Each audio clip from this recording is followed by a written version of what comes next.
নমস্কার, আমি বিক্রম। অজানা ভৌতিক রহস্য চ্যানেলে আরও একটি নতুন এপিসোডে আপনাদের সবাইকে স্বাগত। আজ আমি আপনাদের সাথে একটি সত্য ভৌতিক ঘটনা শেয়ার করব। আশা করি গল্পটা খুবই ভালো লাগবে। এই রকম সত্য ভৌতিক ঘটনা শোনার জন্য অবশ্যই চ্যানেলটা সাবস্ক্রাইব করে দেবেন। রাতে ট্রেন ছিল। গাড়ি থেকে যখন আমি নিউ জলপাইগুড়ি স্টেশনে নামি, রাত তখন ঠিক 1টা। যাত্রীদের স্টেশনে নামিয়ে রেলগাড়িটা আবার চলতে লাগলো। আমার সহযাত্রীদের বেশিরভাগ জনই আত্মীয়দের সঙ্গে চলে গেলেন। আমি মামাদের সারপ্রাইজ দেব বলে ফোন করিনি। সঙ্গে থাকা ব্যাগ দুটি একটি কাঁধে ঝুলিয়ে আর অপরটি হাতে নিয়েই স্টেশন মাস্টারের রুমের দিকে গেলাম। ভিতরে ঢুকতে দেখি সেখানে একজন লোক বসে আছে। উনি হয়তো স্টেশন মাস্টার। তাকে গিয়ে জিজ্ঞাসা করলুম, এখান থেকে জলপাইগুড়ি কত দূরে? তিনি উত্তর দিলেন, এখান থেকে জলপাইগুড়ি প্রায় 40 কিলোমিটার রাস্তা। আমি তাকে বলি, এখন কোনো গাড়ি পাওয়া যাবে? তিনি বললেন, কিছুক্ষণ আগেই একটি গাড়ি জলপাইগুড়ির উদ্দেশ্যে রওনা দিয়েছে। এত রাতে এখান থেকে জলপাইগুড়ি যাওয়ার আর কোনো গাড়ি পাওয়া যাবে না। তাই রাতটা কষ্ট করে এখানেই কাটাতে। তার সাথে কথা শেষ করে ওই রুম থেকে বের হয়ে গেলাম। বাইরে এসে দেখি চারপাশটা কেমন ফাঁকা ফাঁকা, কোনো মানুষজনই নেই। পাশের ওয়েটিং রুমে গিয়ে একটি চেয়ারে আমি বসলাম। ভাবলাম মামাদের ফোন করে জানিয়ে দিই, তারা যেন আমাকে নিতে আসে। কিন্তু কি ঝামেলা দেখুন, মোবাইলটির ব্যাটারিও এক্ষুনি শেষ হতে হলো। আর কোনো উপায় না দেখে চিন্তা করলুম কোনো মতে আজ রাতটা এখানেই কাটিয়ে কাল সকালের দিকে জলপাইগুড়ির উদ্দেশ্যে রওনা হব। দেওয়ালে ঝুলে থাকা ঘড়ির দিকে তাকিয়ে দেখি রাত তখন 1:30 বেজে গেছে।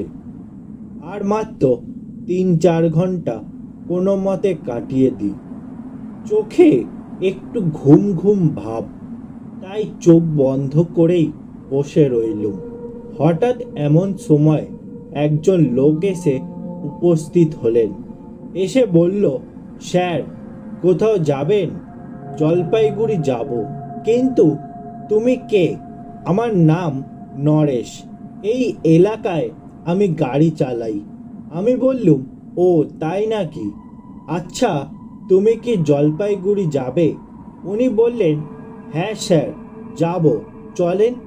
মনে মনে চিন্তা করলুম, কষ্ট করে স্টেশনে রাত কাটানোর চেয়ে গন্তব্যে চলে যাওয়াই ভালো। তাই ব্যাগটা হাতে নিয়ে বলি, চলো নরেশ। মনে মনে ভাবলাম, যাক ভালোই হলো। হাঁটতে হাঁটতে নরেশের গাড়ির সামনে গেলাম। সেখানে গিয়ে দেখি একজন লোক আগে থেকে সিটের উপর বসে আছে। লোকটি সমস্ত শরীর চাদর দিয়ে ঢেকে রেখেছে। চেহারাটা পর্যন্ত ভালো করে দেখা যাচ্ছে না। আমি কোনো কথা না বলেই লোকটার পাশে গিয়ে বসলাম। তারপরে নরেশ গাড়ি চালাতে শুরু করে। প্রায় 40 মিনিট আসার পরে আমরা একটি পিচের রাস্তায় উঠলাম। সেই রাস্তার দুপাশে ছিল বিস্তীর্ণ ধান ক্ষেত। আমার মনে হচ্ছে ওই জায়গাটির নাম বেলেকোবা। যতদূর চোখ যায় শুধু হলুদ পাকা ধান, আর চাঁদের আলোয় আরো বেশি সুন্দর লাগছে। কি মনোরম দৃশ্য। মাঝে মাঝে রাস্তার দুই পাশে হালকা কিছু গাছ দেখা যাচ্ছে। আর খরা মৌসুমে চাষাবাদের জন্য একপাশে একটি খাল খনন করা আছে। আকাশে হালকা চাঁদের আলো, তারপরেও চারপাশটা বেশ পরিষ্কারই দেখা যাচ্ছে। আশেপাশে কোনো জনবসতি নেই, তাই চারিদিকে শুধু ঝিঝি পোকার শব্দ ছাড়া আর কিছুই শোনা যাচ্ছে না। মাঝে মাঝে দূর থেকে একটি খ্যাঁকশিয়ালের ডাক কানে ভেসে আসছে। কার্তিক মাসের শেষের দিকে, তাই হালকা একটু শীত পড়েছে। মাঝে মাঝে হিমেল হাওয়া শরীরে কাঁপন ধরিয়ে দিচ্ছে, তাই ব্যাগ থেকে জ্যাকেট নিয়ে গায়ে জড়িয়ে নিলাম। একটু পরে নরেশ জিজ্ঞাসা করে, স্যার, জলপাইগুড়িতে আপনার কে থাকে? আমি বললাম, জলপাইগুড়িতে আমার মামার বাড়ি। কিছুদিন পরে আমার ছোট মামার বিয়ে, তাই আমি যাচ্ছি। নরেশ বলল, ও আচ্ছা। মাঝপথে আসার পরে নরেশ বলল, স্যার, আপনারা একটু বসেন, আমি একটু হালকা হয়ে আসি। বুঝতে পারলাম সে উচ্চচাপে পড়েছে। নরেশ পিছনের দিকে একটু দূরে গিয়ে রাস্তা থেকে একটু নিচে নেমে গেল।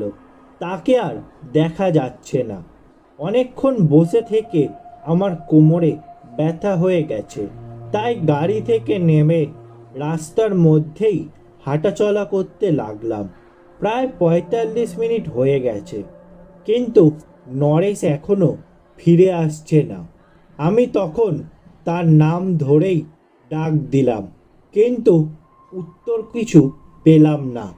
আমার মাঝে কেমন একটা টেনশন কাজ করছে, কিন্তু আমার পাশে বসা লোকটি কোনো সাড়া শব্দই নেই, চুপচাপ বসে আছে। ব্যাগ থেকে টর্চ লাইটটা নিয়ে আস্তে আস্তে আলের নিচের দিকে গেলাম, কিন্তু সেখানে গিয়ে কিছুই দেখতে পেলাম না। আস্তে আস্তে আরও একটু সামনের দিকে গেলাম। হঠাৎ লক্ষ্য করলাম খালের জলের রংটা কেমন যেন একটু লালচে দেখাচ্ছে।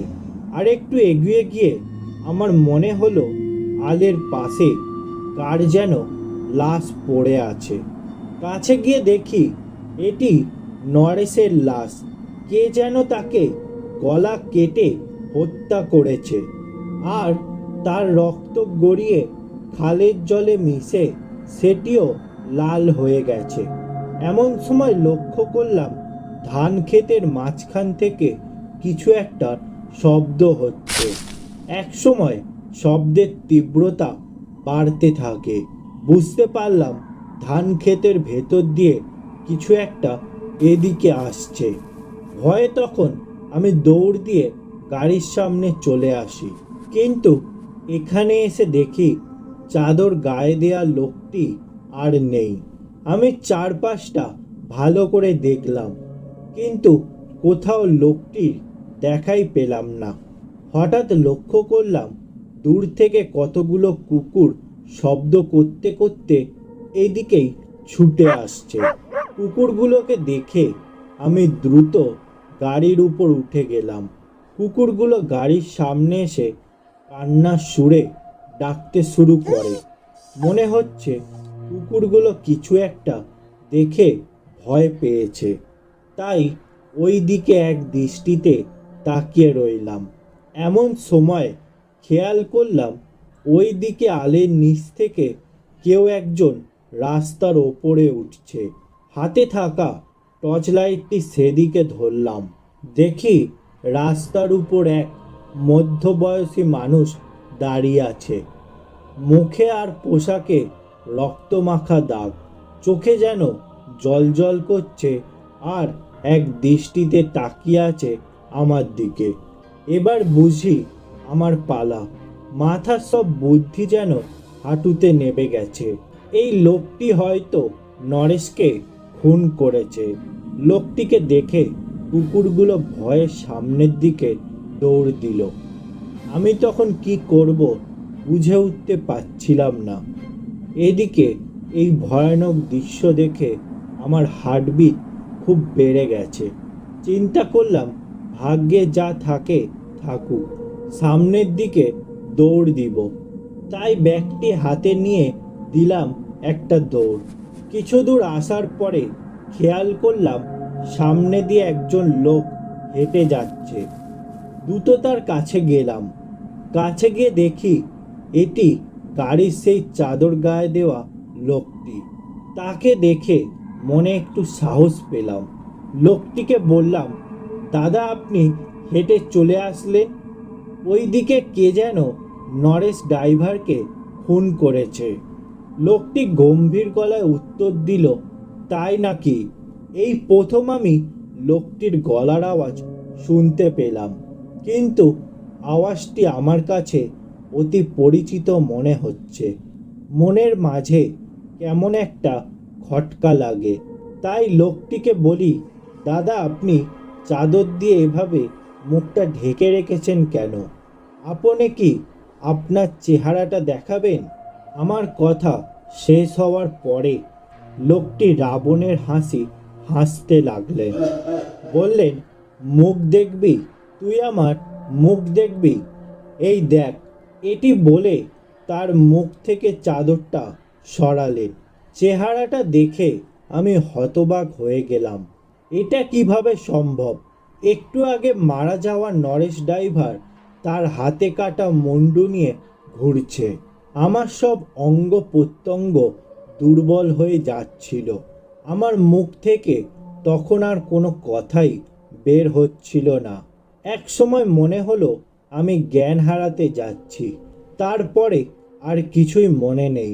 জ্ঞান ফিরে আসার পর দেখি আমি আমার মামার খাটিয়ায় শুয়ে আছি, আর কে যেন আমার মাথায় জল ঢালছে। পরে জানতে পারি কাল রাতে আমার সঙ্গে যা কিছু হয়েছে সেটি আসলে একটি অতৃপ্ত আত্মার হত্যা লীলা। এই ছিল আজকের সত্য ভৌতিক ঘটনা। গল্পটা ভালো লেগে থাকলে লাইক, শেয়ার ও কমেন্ট করে দেবেন। এই রকম সত্য ভৌতিক ঘটনা শোনার জন্য অবশ্যই চ্যানেলটা সাবস্ক্রাইব করে দেবেন।